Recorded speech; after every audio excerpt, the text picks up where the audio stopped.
5 things you should never share with anyone. The power of silence in a world that overshares. We live in a world where sharing has become second nature. With a tap on a screen, we broadcast our thoughts, our plans, our successes, and even our struggles to the world. Social media encourages us to share everything, from the food we eat to the dreams we chase. We're constantly told that transparency is honesty, that openness is strength, and that vulnerability is connection. But is it always wise to be an open book? The truth is, not everyone who listens deserves to know your story. Not every ear is safe, and not every smile is sincere. In our eagerness to connect, many of us forget the power of discretion. We give away pieces of ourselves, our plans, our pain, our private lives, without realizing that some things, once spoken, can never be taken back. Words are powerful, but so is silence.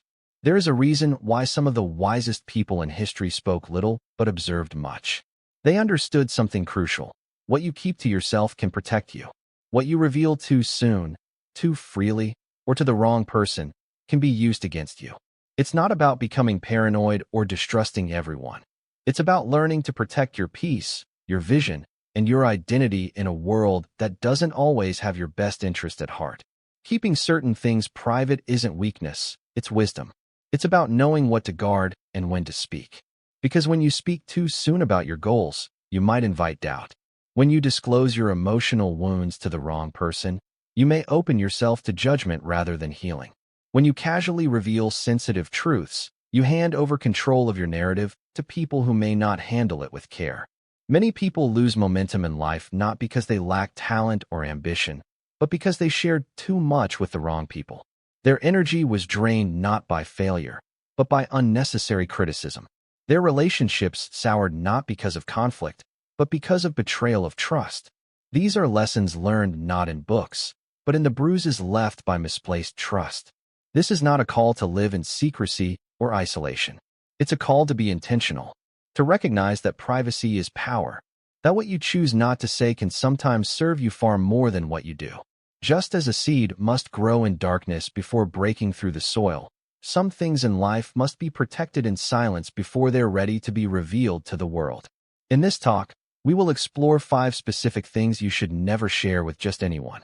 These are not random tips. They are essential boundaries that will help you protect your energy, your purpose, and your peace. Let's begin with the first one, your biggest goals in life. Your biggest goals in life, why you should keep them private. Let's begin with one of the most misunderstood but powerful principles of personal growth. Never share your biggest goals too early or with the wrong people. At first glance, that might sound counterintuitive. After all, we live in a time when motivational speakers often urge us to declare your dreams to the world or speak your vision into existence. You might have even heard the phrase, if you tell enough people about your goals, it will hold you accountable. There's truth in that. Accountability can be helpful, but there's also a hidden danger that too few people talk about: exposure without protection. Your dreams are like seeds, and just like a seed needs soil, darkness, and quiet to begin its growth, so too do your goals require privacy, protection, and patience. You can't plant a seed and then pull it out every day to show it to everyone. If you do, it won't grow, it will die. When you share your biggest goals prematurely, you open the door to several things: doubt, judgment, envy, and resistance, not only from others, but from within yourself. First, let's talk about doubt. When you declare your dream too early, people will project their own fears onto you. Maybe they don't have the courage to chase their own ambitions, so they tell you yours is impossible. Maybe they failed at something similar, and now they believe no one else can succeed where they didn't. And suddenly, what began as your pure, burning desire becomes clouded by the smoke of other people's insecurities. And here's the painful part. Those doubts don't just bounce off. They sink in. Even if you appear confident on the outside, the words of others can plant seeds of hesitation inside you. You begin to question yourself. Am I being unrealistic? Am I aiming too high? What if they're right? And just like that, the fire begins to dim. Second, judgment. Some people will criticize simply because they don't understand. Others may mock because they feel threatened. When you share your ambitions with people who cannot see what you see, they often respond with sarcasm or disbelief. Not because you're wrong, but because they're limited. And if you're not careful, you will begin to shrink your vision just to make it more palatable to those around you. That's a mistake. Third, envy. This is one of the most dangerous responses and often the most hidden. Some people in your life, friends, co-workers, even family, may smile to your face but secretly feel resentment. Not everyone celebrates your elevation. Some will quietly hope you fail just to make themselves feel better. When you share your big goals with these people, you unknowingly give them a target, a reason to undermine, distract, or compete with you in ways that may not be obvious at first. And finally, resistance from within.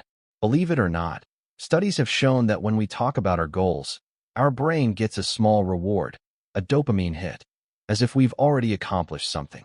This can trick us into feeling like progress is being made when in fact, nothing has changed.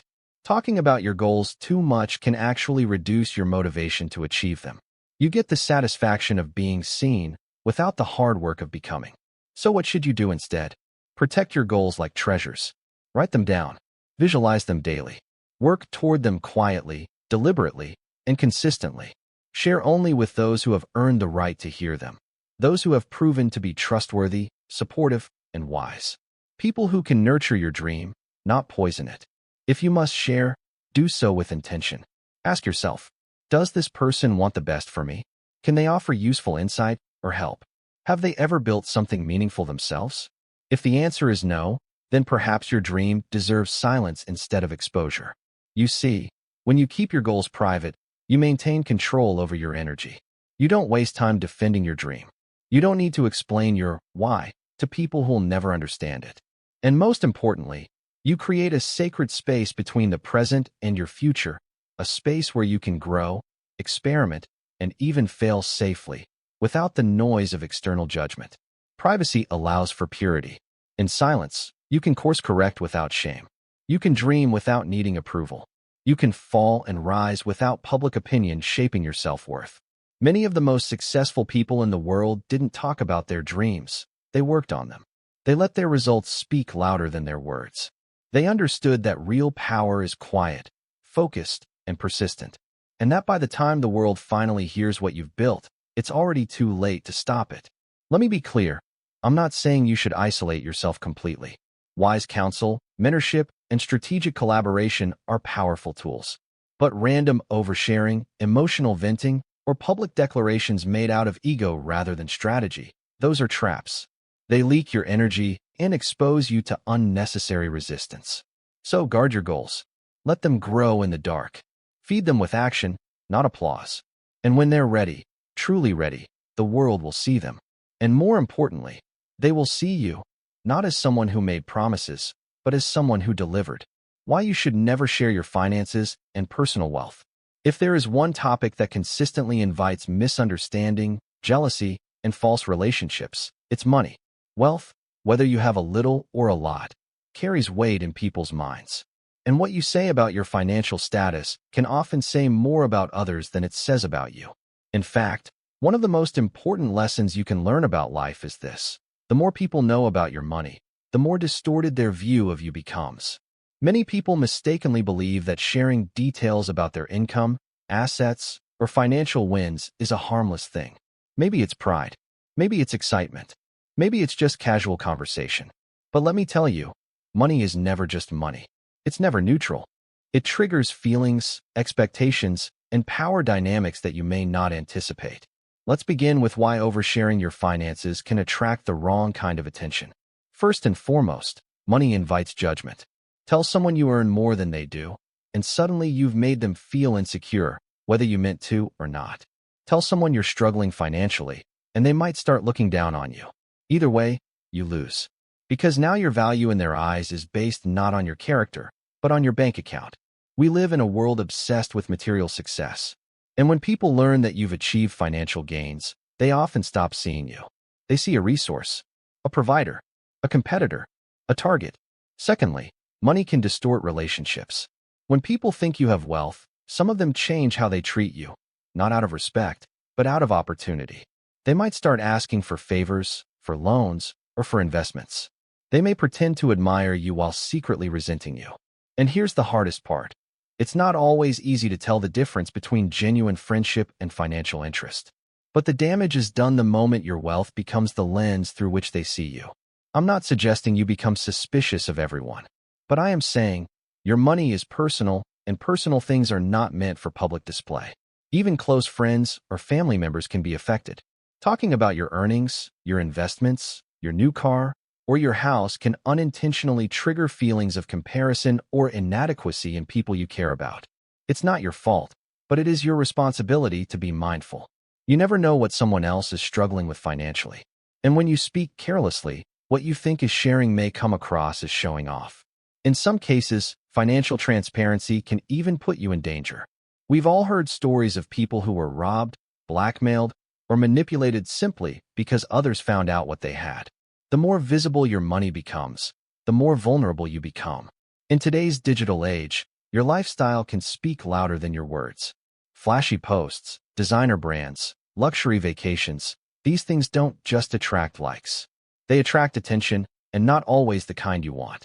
But beyond external threats, there's also an internal cost to oversharing your wealth. It can feed your ego. When we talk too much about our financial achievements, we begin to tie our self-worth to them. We start to believe the numbers define us. The danger in this is that money comes and goes, and when it goes, so does your confidence, your identity, and your sense of value. But if you keep your finances private, you protect your sense of self from becoming overly attached to what is, ultimately, a fluctuating tool, not a permanent truth. So what's the alternative? It's simple.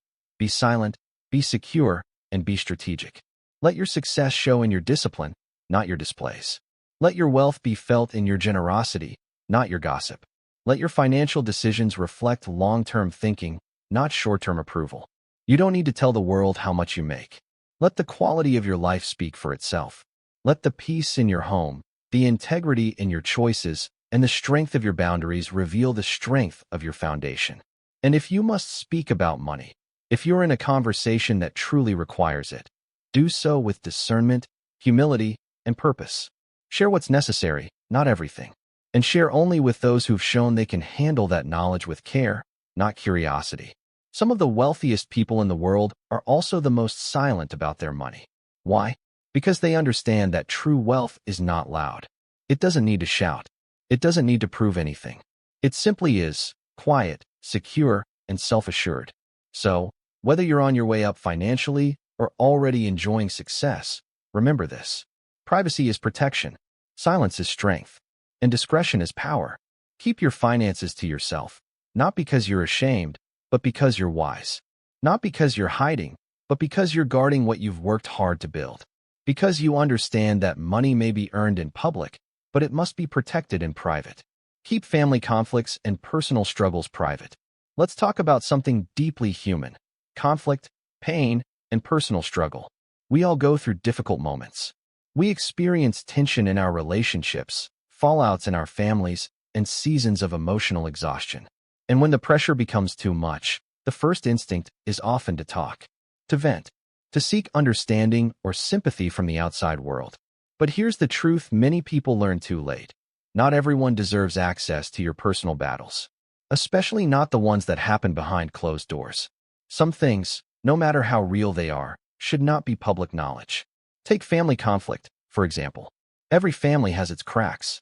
No matter how polished the exterior may look, behind the scenes are disagreements, miscommunications, wounds, and long histories. That's normal. But when you start airing those cracks to outsiders, especially in moments of anger or frustration, you do more than just tell your side. You create narratives that are hard to undo. You open the door for others to judge, gossip, or take sides. And sometimes, even when the issue is resolved within the family, the damage outside is permanent. Because people don't forget what you tell them about your mother, your brother, your spouse, or your child. They hold on to it. They use it to form opinions. They repeat it. And long after the fight is over and forgiveness has happened, the perception they have of your family remains distorted. Worse, when you expose family issues to the wrong people, you invite division where healing should be happening. What could have been worked through in private becomes public entertainment. Trust is eroded. Walls go up. People stop feeling safe around you. Not because of the conflict itself, but because of your choice to expose it. And let's be honest, sometimes we don't vent for healing. We vent to win. We want someone to take our side, validate our pain, and tell us we're right. But comfort bought at the cost of someone else's dignity is not true comfort. It's ego. And ego-driven disclosure never leads to growth. Now, let's shift to something even more personal, your struggles. Whether it's emotional pain, mental health battles, financial stress, or private heartbreaks, these are parts of your life that require sensitivity, not spectacle. We often hear people say, "It's good to open up. You have to talk about your feelings." And yes, emotional honesty is important. But here's the nuance. You must open up to the right people, in the right way, at the right time. Oversharing your struggles with people who are unprepared, unqualified, or uninterested in helping you can be more damaging than silence. Instead of healing, you might encounter minimization. "That's not a big deal, just get over it." Judgment. "Why would you even let that happen?" Gossip. Your vulnerability becomes tomorrow's rumor. Emotional abandonment. They listen once, then avoid you entirely. You walk away feeling more exposed and less supported. And next time, you hesitate to open up, even to those who might actually care. Here's the deeper truth. Your personal battles are sacred. They are not entertainment. They are not leverage. They are not social currency to gain sympathy or attention. They are parts of your soul that are still healing, still evolving. And if you put them in the wrong hands, you risk having those wounds deepened, not healed. Does that mean you should suffer in silence? Absolutely not. But instead of opening up to everyone, open up selectively. Find a mentor, a counselor, a trusted, emotionally intelligent friend who knows how to listen without judging. Someone who respects the weight of your words and knows how to carry them gently. Sometimes the most powerful strength is quiet strength, the kind that chooses reflection over reaction, growth over gossip, restoration over reputation. Let me be clear, choosing privacy isn't about being secretive. It's about being wise with your vulnerability. In a world where everyone is encouraged to speak, few are taught when silence is golden. Protect your family. Protect your relationships. Protect your healing process. Not because you're hiding the truth, but because you're giving it the space to heal in peace. And don't mistake privacy for shame. Keeping your struggles to yourself or within a safe circle doesn't mean you're weak or dishonest. It means you're mature. It means you understand that some things lose their meaning when thrown into the noise of public opinion. Some things need sacred ground to transform. Quiet places where healing can happen without the pressure of judgment or performance. And one day, when you're healed, when the conflict is resolved and the story has matured, you can choose to share it from a place of wisdom, not from a place of pain. You can inspire, not complain. You can teach, not expose. That's when your experience becomes a gift, not a wound. So remember this. Your family deserves your protection, not public criticism. Your struggles deserve a safe space, not social validation. Your growth deserves privacy, not applause. Keep what's sacred, sacred. Let the world see your light, not your wounds. Let them see your strength, not your scars, unless and until you are ready to use those scars to guide others. Because not everything that is true needs to be told. And not everything that is told needs to be told now.